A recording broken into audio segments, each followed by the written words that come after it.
دعا پڑھی اللہ نے میرے قرضے بھی دور کر دیے اور میرے غم بھی سارے دور کر دیے۔ حضرت ابو امامہ رضی اللہ تعالیٰ عنہ انصاری صحابی ہیں، فرماتے میں بڑا پریشان تھا اور مسجد میں بیٹھا تھا۔ قرض بہت بڑی اذیت ہے، مقروض قیدی ہے، صحت ہونے کے باوجود بیمار ہے، گھر ہونے کے باوجود بے گھر ہے، ساری آسانیاں ہونے کے باوجود تکلیف میں ہے چونکہ مقروض ہے، ہر وقت کی اذیت ہے، ہر وقت کی ٹینشن ہے۔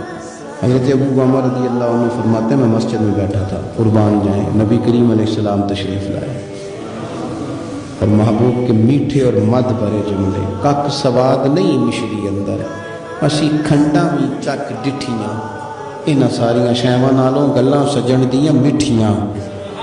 محبوب نے فرمایا ابو امامہ کیا بات ہے یار، یہ وقت نہیں مسجد آنے کا، اور اس وقت کے اندر میں تمہیں مسجد میں دیکھ رہا ہوں، اس وقت کیوں بیٹھے ہو؟ عرض کرنے لگے حضور مجھے قرض نے پریشان کر دیا، آزمائش میں آ گئی، حضور کیا کروں؟ تو نبی کریم نے فرمایا میں تمہیں دعا سکھاتا ہوں۔ حضور نے دعا سکھائی، کہاں پڑھو اللہم انی اعوذ بک من الہم والحزن واعوذ بک من العجز والکسل واعوذ بک من الجبن والبخل واعوذ بک من غلبۃ الدین وقہر الرجال۔